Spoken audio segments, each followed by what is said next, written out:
जिसमें कार्बन और कार्बन के बीच में ट्रिपल बॉन्ड प्रेजेंट हो, तो इसको हम लोग एल्काइन बोलते हैं। एल्काइन का प्रिपरेशन पढ़ने से पहले हम लोग इसकी जनरल फिजिकल प्रॉपर्टीज़ देखते हैं होता क्या है। एल्काइन में हम लोग ने देखा है कि इन दोनों के बीच में जो एंगल होता है बॉन्ड एंगल वो 180 डिग्री होता है। ये 180 डिग्री बॉन्ड एंगल हो जाएगा। तो स्ट्रक्चर कैसा हमारा हुआ पूरा ये लीनियर। अब इसका हाइब्रिडाइजेशन देखते हैं।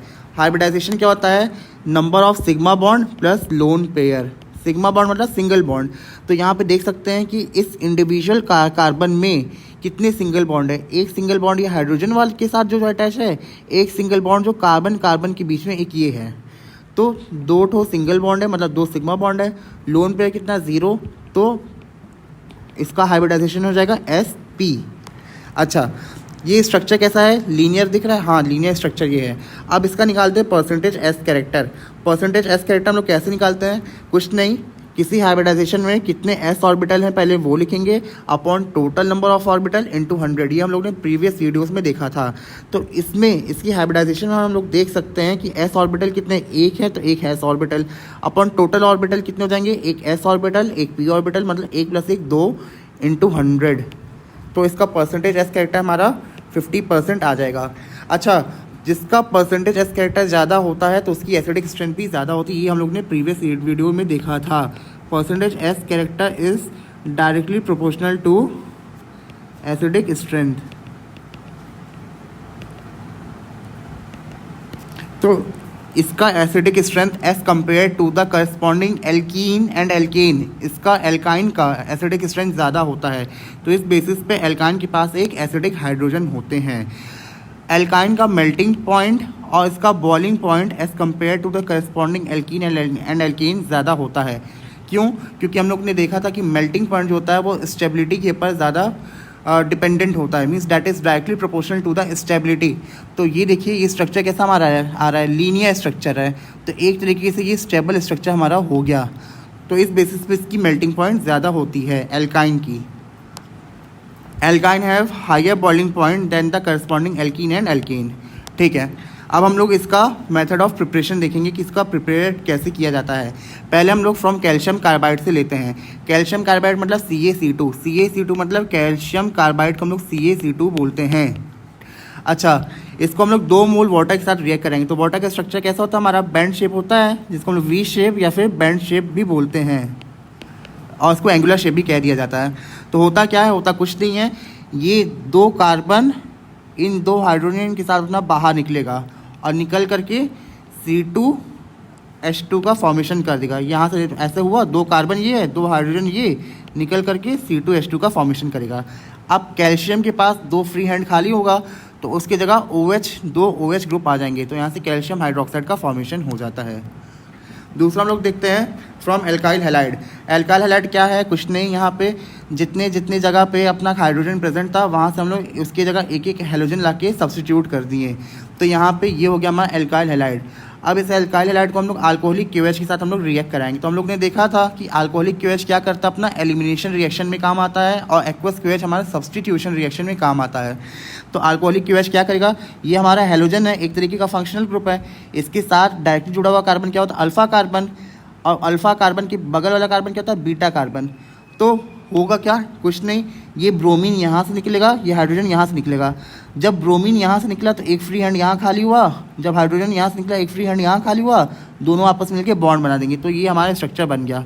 अब इसको हम लोग फर्दर सोडामाइड के साथ रिएक्ट कराएंगे। NaNH2 को बोलते हैं सोडामाइड।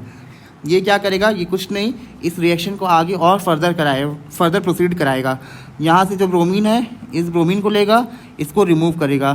तो जब ये ब्रोमीन अपना यहाँ से गया तो इस कार्बन पे एक फ्री हैंड खाली होगा, फिर यहाँ पे इस हाइड्रोजन है इसको हटाएगा, तो इस कार्बन पे एक फ्री हैंड खाली होगा, दोनों आपस में मिलकर बॉन्ड बना देंगे। तो एल्काइन का फॉर्मेशन हमारा हो जाएगा। आज हम लोग फिर देखते हैं क्लोरोफॉर्म। क्लोरोफॉर्म किसको बोलते हैं, CHCl3 को हम लोग क्लोरोफॉर्म बोलते हैं। क्लोरोफॉर्म को हम लोग सिल्वर पाउडर के साथ हम लोग रिएक्ट करवाएंगे, सिल्वर पाउडर के साथ रिएक्ट करवाएंगे इसको। तो होता क्या है इसमें, ये 3 क्लोरीन इस कार्बन से, 3 क्लोरीन इस कार्बन से इस आपस में निकल जाएंगे और 6 मोल ऑफ Ag के साथ कंबाइन हो जाएंगे। तो क्या बना देगा, CH triple bond CH and 6 mole of AgCl। ठीक है, फिजिकल प्रॉपर्टी हम लोग ने पहले देख लिया। केमिकल प्रॉपर्टी क्या है ये हम लोग देखते हैं। केमिकल प्रॉपर्टी में जैसे कोई अपना एल्काइन है, एल्काइन अपना हम लोग ने देखा था एल्काइन का हाइब्रिडाइजेशन क्या होता है, sp होता है। इस कार्बन का हाइब्रिडाइजेशन क्या हो जाएगा, sp, इसका भी sp। लेकिन इस कार्बन का क्या होगा, इस कार्बन को हम लोग निकालते हैं। इस कार्बन क्या है, ये कार्बन कुछ ऐसा दिखेगा, कार्बन हाइड्रोजन हाइड्रोजन हाइड्रोजन, ये CH3 हो गया, ये single bond C, triple bond C और ये CH। तो इस कार्बन के पास कितना सिग्मा बॉन्ड है, 4 सिग्मा बॉन्ड है। तो इसका हाइब्रिडाइजेशन क्या हो जाएगा, sp3। तो ये हमारा sp हाइब्रिडाइज्ड है, ये sp हाइब्रिडाइज्ड है, ये sp3 हाइब्रिडाइज्ड है। तो इस sp हाइब्रिडाइज्ड कार्बन में जो ये साइड वाला जो कार्बन दिख रहा है, जो sp हाइब्रिडाइज्ड कार्बन है, ये वाला कार्बन, इसके साथ जो जुड़ा हुआ हाइड्रोजन है इसको हम लोग एक्टिव हाइड्रोजन या फिर एसिडिक हाइड्रोजन बोलते हैं। तो ये एसिडिक हाइड्रोजन जब सोडामाइड के साथ रिएक्ट करता है, मतलब NaNH2 के साथ रिएक्ट करता है, तो सोडियम इसको रिप्लेस कर देता है, आगे चल के ये सॉल्ट का फॉर्मेशन करता है, आगे चल के सॉल्ट का फॉर्मेशन करता है। तो इसका नाम क्या हो जाएगा, मोनो सोडियम 3 कार्बन। तो 3 कार्बन को क्या बोलते हैं, प्रोप। कार्बन कार्बन के बीच में डबल बॉन्ड है, प्रोपाइनाइड, मोनोसोडियम प्रोपाइनाइड इसका नाम हो जाएगा।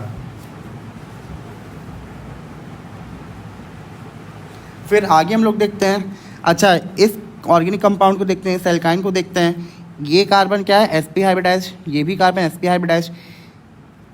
ये कार्बन कैसा होगा, sp3, ये कार्बन sp3। कैसे देखते हैं, यहाँ पर हम लोग देख सकते हैं इस कार्बन पे जो पहले नंबर वाला कार्बन है, ये वाला कार्बन, ये वाला जिसमें हमने स्टार मार्क किया है, इस पे कितने सिग्मा बॉन्ड है, 1 2 3 4। तो 4 सिग्मा बॉन्ड है, तो इसका हाइब्रिडाइजेशन हो जाएगा sp3। इस कार्बन के पास कितने, एक ये वाला हो गया, एक ये वाला हो गया, तो इसके पास है sp। इस कार्बन के पास कितने हो जाएंगे, एक ये सिग्मा बॉन्ड, एक ये सिग्मा बॉन्ड, इसका हो जाएगा sp, और इसके पास कितना sp3। ठीक है, लेकिन अब ये देखना है कि जो sp हाइब्रिडाइज्ड कार्बन है, ये और ये, क्या इसके पास कोई डायरेक्टली जुड़ा हाइड्रोजन है, इसके साथ तो कोई डायरेक्टली जुड़ा कोई हाइड्रोजन है ही नहीं। तो इस वजह से जब हाइड्रोजन नहीं है तो ये सोडामाइड के साथ रिएक्शन नहीं देगा, इस वजह से यहाँ पे कोई सॉल्ट का फॉर्मेशन नहीं होगा। तो यहाँ पे no reaction will takes place, no reaction.